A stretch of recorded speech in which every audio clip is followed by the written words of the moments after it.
what does Juan Soto want his legacy to be? Is Juan Soto so much of a money man that he'll throw away this year with the Yankees? Let's say he does win a World Series. He's not going to want to come back and run it back and do it again.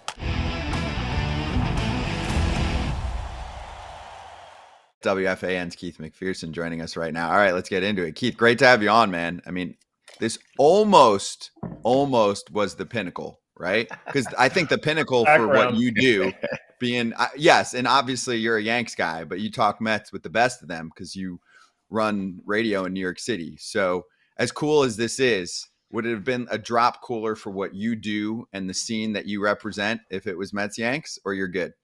Nah, not at all. I wasn't interested in another Subway Series. I think I was in like 5th or 6th grade last one.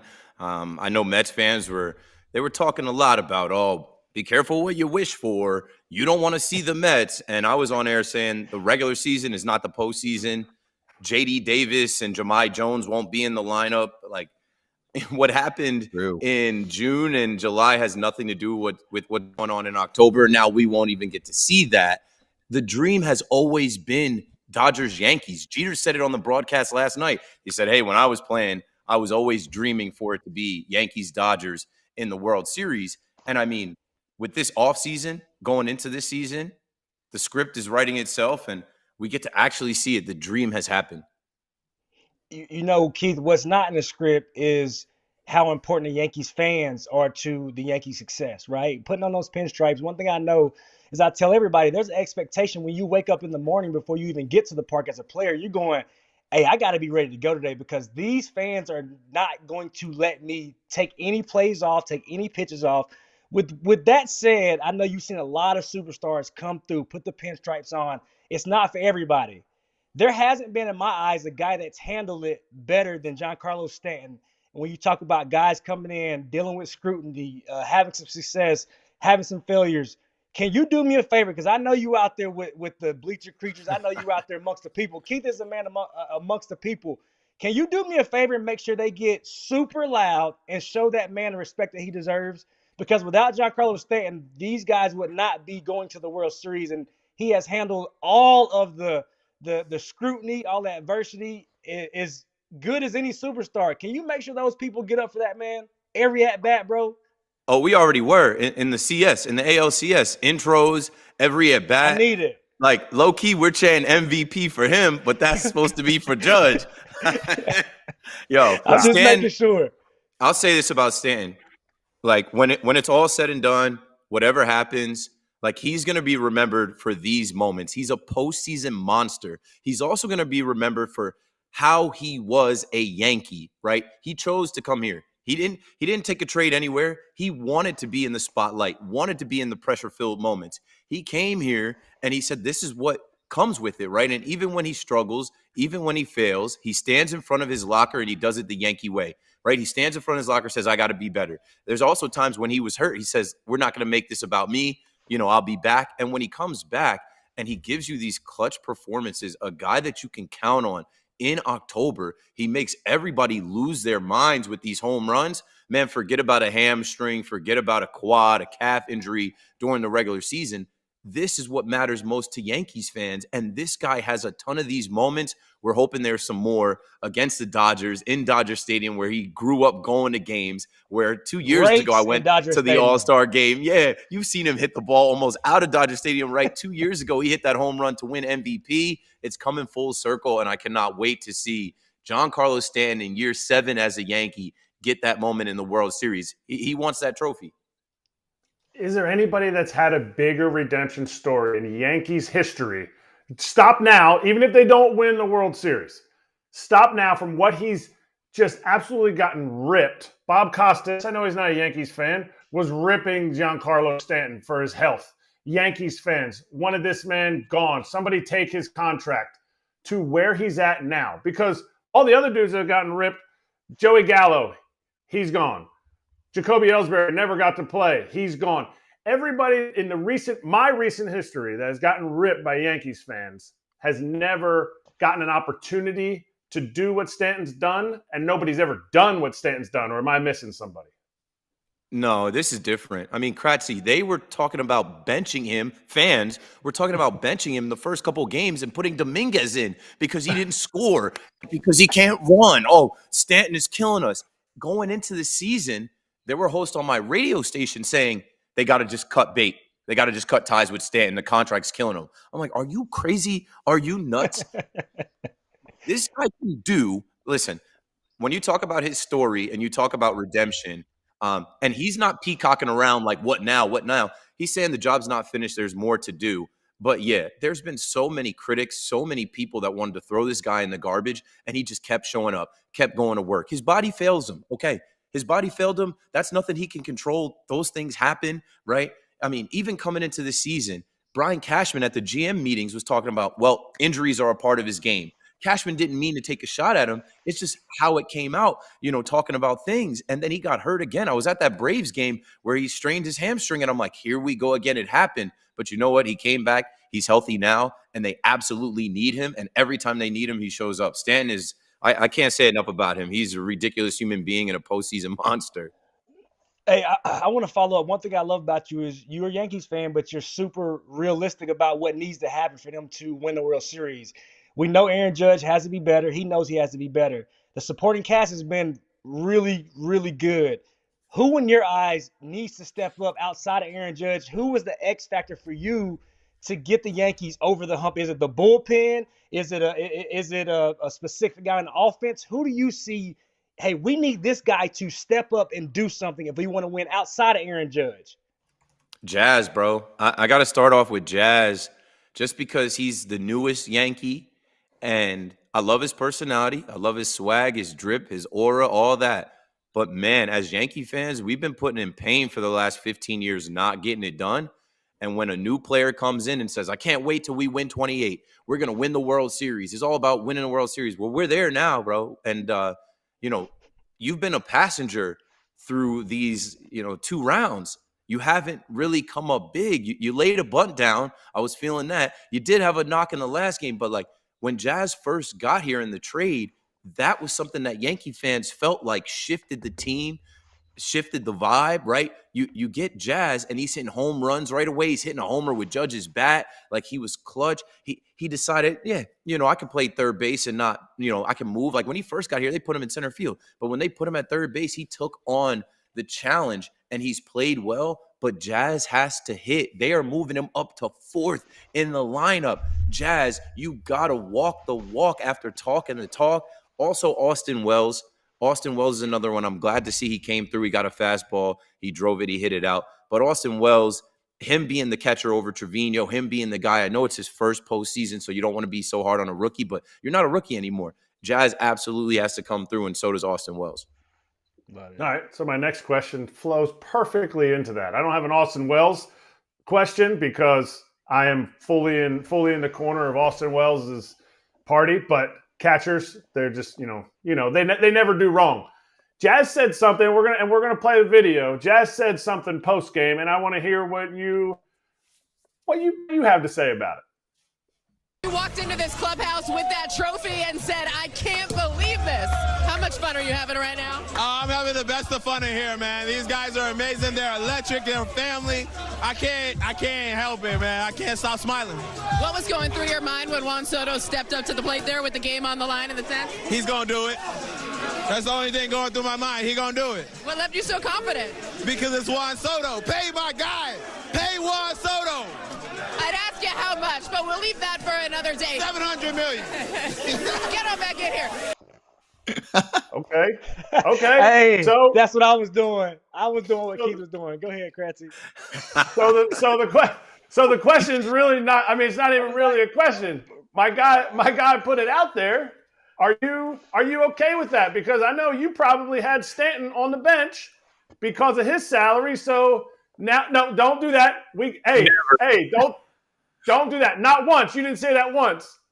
No, everything I say is recorded. We don't have enough hitters to put that guy on the bench. Even when they were benching him to DH Judge to give him a rest, I'm like, nah, put Judge in center, have Stanton in the lineup. All right. So anyway, this is on video. Like, we got this. So if you say it incorrectly about Soto, we're gonna play it back for the next 15 years. If you say, nah, they shouldn't pay Soto. $600 million? What are we It's doing crazy. now? Okay.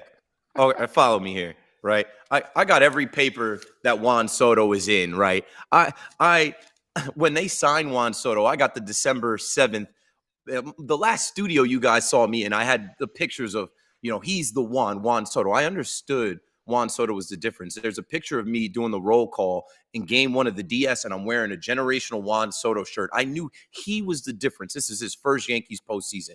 Pay the man. He's worth everything. But we just went from 600 to 700 million. He just earned himself an extra 100 million. Listen, I know Hal Steinbrenner has the money. I was so happy to see Hal Steinbrenner lift that trophy. We won the AL pennant. But we got to slow down, especially you, Jazz, talking about pay him 700 million.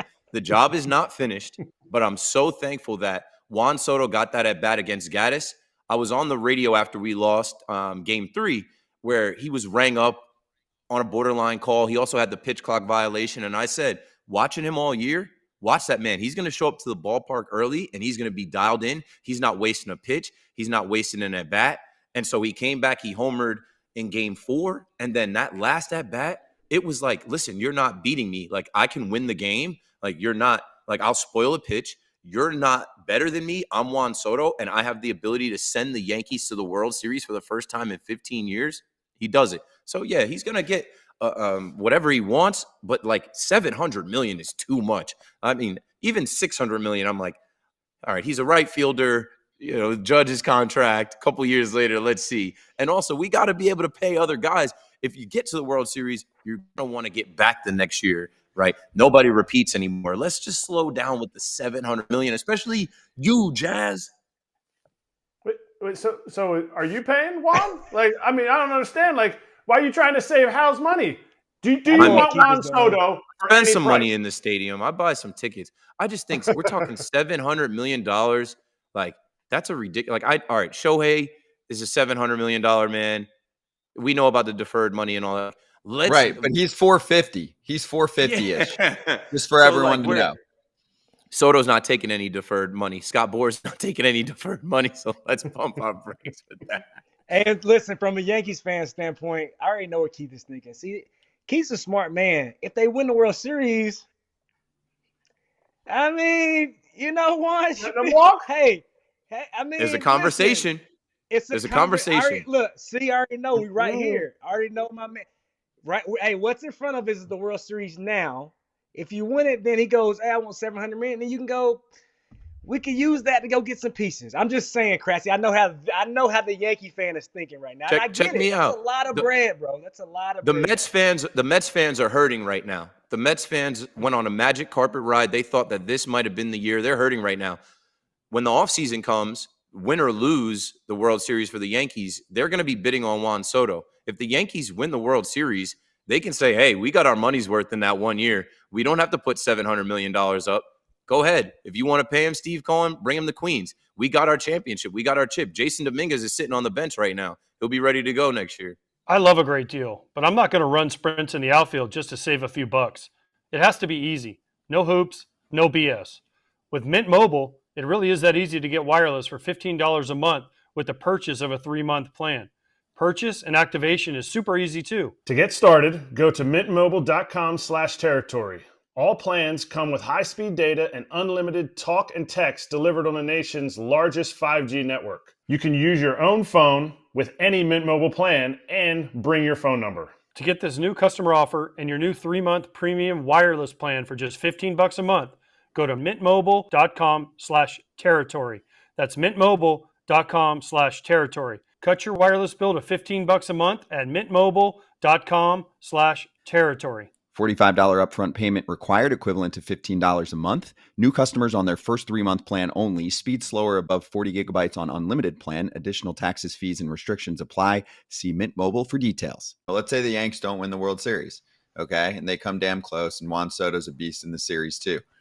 What if the Mets bid 650 or something like that? Like, how do you see this playing out for a team that fell short, that actually, I think, put up a really great showing on offense? They're going to need some pitching depth, especially the bullpen. That was not in my mind, World Series winning bullpen, because I don't think they expected to be in this spot. No, they did not expect to be in this spot with their rotation, with their bullpen. They expected to get by, maybe make the postseason as a succeed, but like to get that close where they got to 6 games with the Dodgers, it was an incredible run. What I'll say about Juan Soto is this: I mean, Juan Soto would have probably helped you not be shut out when you had those shutouts, and the Dodgers are scoring 9 runs, 8 runs. Juan Soto can make that much of a difference, and it's going to come down to what does Juan Soto want his legacy to be. I think he likes playing with Aaron Judge. I think he likes playing with Giancarlo Stanton. Stanton even said we need him to be here and he needs to be back. Like, is Juan Soto so much of a money man that he'll throw away this year with the Yankees? Let's say he does win a World Series. He's not going to want to come back and run it back and do it again. Let's say the Yankees lose the World Series. He's not going to want to come back and finish the business that he started, have some unfinished business. So if he's just a money man, if Scott Boras, baseball's Bond villain, says, okay, I'm going to bounce back from last offseason, we're going to get the highest offer for Juan Soto, and it's not going to have anything to do with like legacy and the team that he played for this year, then sure, I think the Mets will win that bid. But it's still yet to be seen what happens with this World Series as we get to November, and then talk about the winter meetings in December. All right, so then let's do this because we'll continue the post-mortem after we talk to you on the Mets. But let me just get your big picture thoughts on what they put together this season. I think there was one point where we brought you on. I think it was the first time we brought you on, maybe several months back, and you were like, damn, the Mets have a team here, because they ran it through the end of the regular season. I mean, if you started the season on June 1st, which you can't do, but they were the best team record-wise through the end, and then they showed that they were one of the better teams by making it to the Final Four here and falling a couple wins short. So when you wrap up and think about what they just did, what are you going to remember?